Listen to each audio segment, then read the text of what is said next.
वाशिम जिल्ह्यातील झेंडूच्या शेतीचं अतिवृष्टीमुळे नुकसान झालं आहे। ऐन दसरा आणि दिवाळीच्या मुहूर्तावर झेंडूच्या फुलांचं नुकसान झालंय, त्यामुळे शेतकऱ्यांना मोठा आर्थिक फटका बसलाय। माढा तालुक्यातील वाकावमध्ये पुराच्या पाण्यातून 2 महिन्याच्या बाळाला बाहेर काढलं। बाळाला बाहेर काढतानाचा व्हिडिओ जोरदार व्हायरल झालाय। कुडाळ तालुक्यातील नवशे गावात चक्रीवादळाचा तडाखा बसलाय। यामध्ये गावातील मोठं नुकसान झालं आहे, तर भात शेती जमीनदोस्त झाली आहे। त्यामुळे नागरिकांमध्ये भीतीचं वातावरण आहे। जायकवाडीमधून पाण्याचा विसर्ग करण्यात आल्यानं अंबड, घनसावंगी आणि परतूर तालुक्यातील गोदावरी नदीकाठी असणाऱ्या गावात पाणी शिरलं। नदीकाठच्या गावांना पाण्यानं वेढलंय। नदीकाठी असणारी शेतातील पिकंही पाण्यात गेली आहेत। माढा तालुक्याला महापुराचा तडाखा बसलेला आहे। निम्म गाव पाण्याखाली गेलं, त्यामुळे जिल्हा परिषद शाळेला सुट्टी द्यावी लागली। संत एकनाथ महाराज यांची पालखी जाणारा मार्ग बंद झाला, त्यामुळे विद्यार्थ्यांना गावात येणं अशक्य झालं। नाशिकच्या इगतपुरी तालुक्यातील पूर्व भागामध्ये पावसानं कहर केला आहे। मुसळधार पावसानं 2 एकर शेतीचं नुकसान झालंय। तात्काळ पंचनामे करून नुकसान भरपाई द्यावी अशी मागणी शेतकऱ्यांनी केली। एकीकडे पावसानं धुमाकूळ घातलेला आहे, त्यामुळे पिकांचं प्रचंड नुकसान झालं असतानाच दुसरीकडे साळी साठवलेला कांदाही सडू लागलाय। प्रति किलो फक्त 2 ते 7 रुपये असा कवडीमोल भाव मिळत असल्यानं लासलगाव, मनमाडसह नाशिक जिल्ह्यातील शेतकरी तिहेरी संकटात सापडलाय। नांदेडच्या नायगाव तालुक्यातील बरबडा परिसरामध्ये मागील 3 ते 4 दिवसांपासून पूरस्थिती कायम आहे। या पुरात 10 ते 15 वानर अडकलेत। गावातील तरुणांनी वानरांना आज केळी दिली। वानरांच्या रेस्क्यूसाठी वन विभागाला संपर्क करण्यात आलाय। सोलापूर जिल्ह्यातील पाखणी गावात आलेल्या महापुरामुळे तब्बल 350 कुटुंबांचे संसार उद्ध्वस्त झाले। अशा संकटाच्या काळामध्ये चिपळूणकरांनी पुन्हा एकदा आपली सामाजिक बांधिलकी जपत मदतीचा हात पुढे केलाय। या कुटुंबांना संसार उपयोगी साहित्य दिलं जाणार आहे। चंद्रपूर जिल्ह्यामध्ये वार्षिक पर्जन्य सरासरीच्या 120% एवढा पाऊस पडून गेला। जिल्ह्यात गेल्या 4 महिन्यांमध्ये विविध महसूल मंडळामध्ये 65 वेळा अतिवृष्टी झाली आहे। नुकसानीमुळे शेतकऱ्यांचं कंबरड मोडलंय। उत्तर सोलापूर तालुक्यातील सीना पूर बाधित महिला शेतकऱ्यांना कर्जाच्या हप्त्याची भीती आहे। शिवणी गावातील हातावर पोट असणाऱ्या महिला शेतकऱ्यांना बचत गटाच्या माध्यमातून काढलेल्या हप्त्यांचं टेन्शन आलं आहे। सीना नदीच्या महापुरामुळे शेतकरी महिलांचा पूर्ण संसार वाहून गेला। पावसामुळे गोंदिया जिल्ह्यातील देवरी इथं घर कोसळलं। यामध्ये सुदैवानं कुठलीही जीवितहानी झाली नाही, मात्र आंबेलकर कुटुंबियांचं यामध्ये प्रचंड नुकसान झालंय। प्रशासनाच्या वतीनं पंचनामा करण्यात आलाय। शिर्डीच्या साईबाबा संस्थानकडून पूरग्रस्तांना 5 कोटींची मदत जाहीर करण्यात आली आहे। पूर्वीचे 1 कोटी आणि आता पुन्हा 4 कोटी अशा 5 कोटी रुपयांचा प्रस्ताव मान्यतेसाठी उच्च न्यायालयाकडे पाठवण्यात आलाय। 50 लाख रुपयांवरील खर्चासाठी साई संस्थानला उच्च न्यायालयाची परवानगी बंधनकारक आहे। नांदेडच्या रेणुका देवी संस्थानकडून पूरग्रस्तांना 1 कोटी 1 लाखाची मदत देण्यात आली। मुख्यमंत्री सहायता निधीमध्ये ही मदत जमा करण्यात आली आहे। अन्य संस्थांनाही मदत करण्याचं आवाहन जिल्हाधिकारी राहुल कर्डिल यांनी केलं। सिंधुदुर्ग जिल्ह्यातील 43,000 शेतकऱ्यांना कृषी पीक विमा योजनेतून नुकसान भरपाई मिळणार आहे। शेतकऱ्यांना 5 ऑक्टोबरपर्यंत ही मदत दिली जाणार आहे। बुलढाण्यातील शिवसेनेचे आमदार संजय गायकवाड यांनी स्वतःचे 2 प्लॉट विकून राज्यातील नुकसानग्रस्तांना 25 लाखांची मदत देत असल्याचं घोषित केलंय। त्यांनी प्लॉट विक्रीचे कागदपत्र पत्रकारांना दाखवले, तसंच 25 लाखांची रक्कम देखील पत्रकार परिषदेमध्ये आणली होती। ही रक्कम उपमुख्यमंत्री एकनाथ शिंदेंना देणार असल्याचं गायकवाड यांनी सांगितलं। गोपीचंद पडळकर यांनी पूरग्रस्तांना मदत केली आहे। 14 गाड्या चारा आणि गहू नुकसानग्रस्तांसाठी देण्यात आले।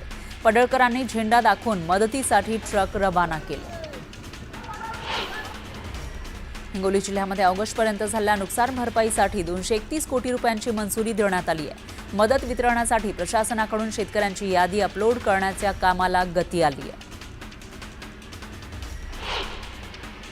बीड जिल्ह्यामध्ये अतिवृष्टी आणि पूरग्रस्तांच्या मदतीसाठी जोग महाराज वारकरी शिक्षण संस्था आळंदी इथले कीर्तनकार मंडळींनी पुढाकार घेतला। कीर्तनाच्या माध्यमातून नागरिकांना मदत करण्याचं आवाहन त्यांनी केलं.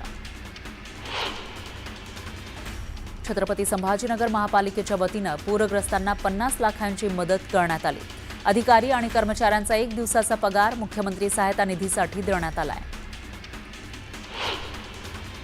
नांदेडच्या करमोडी ग्रामपंचायतीनं शासनानं दिलेली मदत नाकारली आहे. शासनानं 85 रुपये प्रति गुंठाप्रमाणे मदत दिली आहे. मात्र तुटपुंजी मदत असल्याचं म्हणत मदत न स्वीकारण्याचा ठराव ग्रामस्थांनी केला. दुष्काळी टंचाईबाबतच्या सवलती लागू करणार, शेतकऱ्यांना दिवाळीपूर्वी मदत मिळणार अशी घोषणा मुख्यमंत्री फडणवीसांनी केली. 2215 कोटींची मदत वितरण करण्यास सुरुवात केल्याची माहिती सुद्धा फडणवीसांनी दिली. केंद्राच्या मदतीची वाट न बघता राज्य सरकारकडून मदत सुरू केली आहे. पूरग्रस्तांना 3 महिने कोणताही त्रास होणार नाही असं आश्वासन मुख्यमंत्री फडणवीसांनी दिलं. राज्य परिवहन महामंडळ म्हणजेच सर्वसामान्यांच्या लाल परीची पुन्हा एकदा भाडेवाढ होणार असल्याचा निर्णय घेण्यात आलाय. 10% भाडेवाढीचा निर्णय घेण्यात आला. त्यामुळे दिवाळीपूर्वीच प्रवाशांच्या खिशाला झळ बसणार आहे. चिपळूणमधील TWJ कार्यालयाची आर्थिक गुन्हे अन्वेषण खात्याकडून चौकशी करण्यात आली आहे. मागील 6 महिन्यापासून भाडे थकवल्यानं 11,000 गुंतवणूकदार हवालदिल झाले. तर गुंतवणूकदारांचे 2,000 कोटी रुपये थकीत आहे.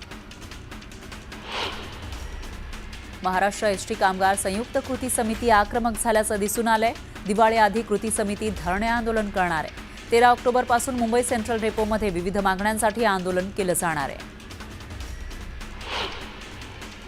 गोपीचंद पडळकरांनी पुन्हा जयंत पाटलांवर पातळी सोडून टीका केली आहे. जयंत पाटलांच्या कितव्या बायकोचं मंगळसूत्र मी चोरलं असा सवाल पडळकरांनी भर सभेत केला. हिंदू बहुजनांच्या दसरा मेळाव्यात पडळकरांची जीभ घसरली. अहिल्यानगरमध्ये झालेल्या राड्यात राष्ट्रवादीचे कार्यकर्ते होते असा आरोप इम्तियाज जलील यांनी केला होता. यावरून आमदार संग्राम जगताप यांनी प्रत्युत्तर दिलंय. इम्तियाज जलील या राड्याकडे राजकीय दृष्टीनं पाहत असल्याचं मत जगताप यांनी व्यक्त केलं. तर अहिल्यानगर शहरामध्ये बात पेटवण्यासाठी हा नियोजित कट होता असा आरोप संग्राम जगताप यांनी केला.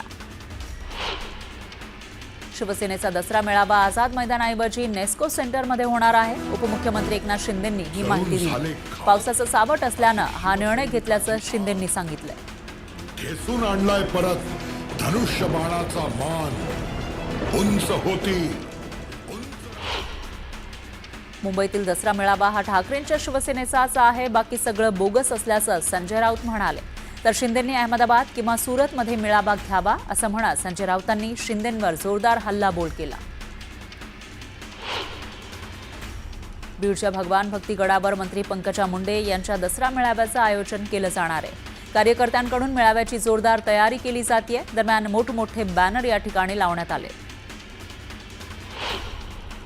अहिल्यानगरमधील असदुद्दीन ओवेसींची आजची सभा रद्द करण्यात आली.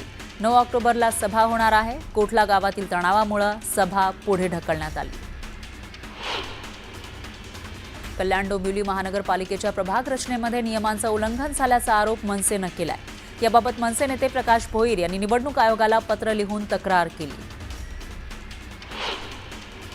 किरीट सोमय्यांनी देवनार पोलीस ठाण्यामध्ये धडक दिली. बोगस जन्म प्रमाणपत्र देणाऱ्यांवर कारवाई करावी अशी मागणी भाजप नेते किरीट सोमय्यांनी केली. महाराष्ट्र स्वयंपुनर्विकास प्राधिकरणाचे पहिले अध्यक्ष म्हणून प्रवीण दरेकर यांची नियुक्ती करण्यात आली आहे.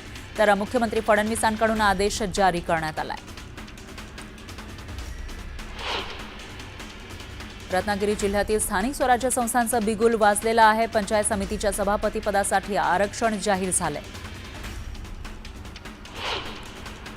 धाराशिवमध्ये शेतकऱ्यांना पीक कर्ज वसुलीच्या नोटिसा बजावण्यात आल्यात. आदेश देऊन सुद्धा शेतकऱ्यांना नोटीस दिली जात असेल तर त्या बँक मॅनेजरवर कठोर कारवाई करणार असा इशारा आमदार राणा पाटलांनी दिला.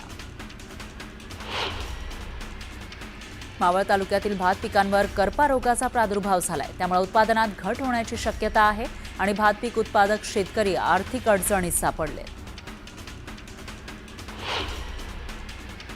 पूरग्रस्त भागामध्ये शेतकऱ्यांचा संसार वाहून गेला. अशातच पंढरपुरातील रेशन धान्य दुकानातील काळा बाजार उघडकीस आलाय. पंढरपूर कराड रोडवर स्वस्त धान्य दुकानातील गहू आणि तांदूळ अनधिकृतरित्या खासगी वाहनांमध्ये भरलं जात होतं. रायगड जिल्ह्यातल्या पोटल गावातील रहिवासी विलास शिखंडे यांना अधिकृतपणे कुणबी दाखला मंजूर झालाय. उपविभागीय अधिकाऱ्यांच्या हस्ते कुणबी दाखल्याचं वितरण झाल्यानंतर मराठा बांधवांनी पेढे वाटून आनंद साजरा केला. धाराशिवमध्ये पूरग्रस्त भागातील शेतकऱ्यांना बँकेनं कर्जाबाबत नोटीस पाठवली आहे. उद्या शिवसेनेकडून शेतकऱ्यांच्या नोटीसची होळी केली जाणार असल्याचं आमदार कैलास पाटलांनी म्हटलंय. पिंपरी चिंचवड शहरामध्ये डेंग्यूचे 27 तर मलेरियाचे 6 रुग्ण आढळलेत. दरम्यान नागरिकांना काळजी घेण्याचं आवाहन करण्यात आलंय. डेंग्यूचा धोका टाळण्यासाठी आरोग्य विभागानं परिसर स्वच्छ ठेवण्याचंही आवाहन केलं. प्राथमिक आरोग्य केंद्रामध्ये वैद्यकीय अधिकारी आणि कर्मचारी हजर नसल्यानं प्रसूतीसाठी आलेल्या गर्भवती महिलेला 2 तास उपचार मिळाले नाही. जळगाव जिल्ह्यातल्या सोनवत प्राथमिक आरोग्य केंद्रातील हा संतापजनक प्रकार समोर आलाय. या घटनेनंतर नातेवाईकांनी आक्रमक पवित्रा घेतला. विरार पूर्वेकडील चंदन रस्त्यावर खड्ड्यांचं साम्राज्य पसरलेलं आहे. त्यामुळे रिक्षा चालकांना नाहक त्रास सहन करावा लागतोय. त्यामुळे रिक्षा चालकांनी संताप व्यक्त केला. भिवंडी बाडा परिसरातील रस्त्यांवर खड्ड्यांचं साम्राज्य पसरलेलं आहे. यामुळे वाहनधारकांना नाहक त्रास होतोय. तातडीनं रस्ता दुरुस्तीची मागणी आंदोलनातून करण्यात आली आहे. अमरावतीमध्ये शिक्षक मतदारसंघासाठी आजपासून मतदार नोंदणीला सुरुवात झाली आहे. अधिकाधिक नोंदणीसाठी राजकीय पक्ष कामाला लागले. 30 डिसेंबरला अंतिम मतदार यादी प्रसिद्ध होणार आहे. इंदापूर तालुक्यातील निमगाव केतकी ते महादेव शिव रस्त्याची दुरावस्था झाली आहे. यामुळे वाहनधारकांना नाहक त्रास सहन करावा लागतोय. तातडीनं रस्ता दुरुस्त करण्याची मागणी नागरिकांनी केली आहे. पुण्यात सार्वजनिक बांधकाम विभागाचा अजब कारभार समोर आला आहे. खड्ड्यामध्ये पाणी साचलं असतानाही कॉन्क्रीट भरण्याचं काम सुरू आहे. पावसामुळे नुकसान झालेल्या रस्त्यांची दुरुस्ती करण्याऐवजी नव्यानं होत असलेल्या रस्त्यासाठी पाण्यात कॉन्क्रीट भरण्याची घाई कशासाठी असा सवाल विचारला जातोय. चंद्रपूर जिल्ह्यामध्ये शेतकरी प्रश्नावर आंदोलन करणाऱ्या 2 नेत्यांना शहरबंदी करण्यात आली आहे. शिवसेना शिंदे गटाचे जिल्हाप्रमुख नितीन मत्ते यांना 24 तासांची वरोरा शहरबंदी तर दुसरे शेतकरी नेते किशोर डुकरे यांना 5 दिवस बंदीचा आदेश बजावण्यात आलाय. पावसानं नंदुरबार शहरातून जाणाऱ्या शेवाळी नेत्रंग महामार्गाची दुरावस्था झाली आहे. महामार्गावर खड्डे पडले त्यामुळे महामार्गाची चाळण झाली आहे.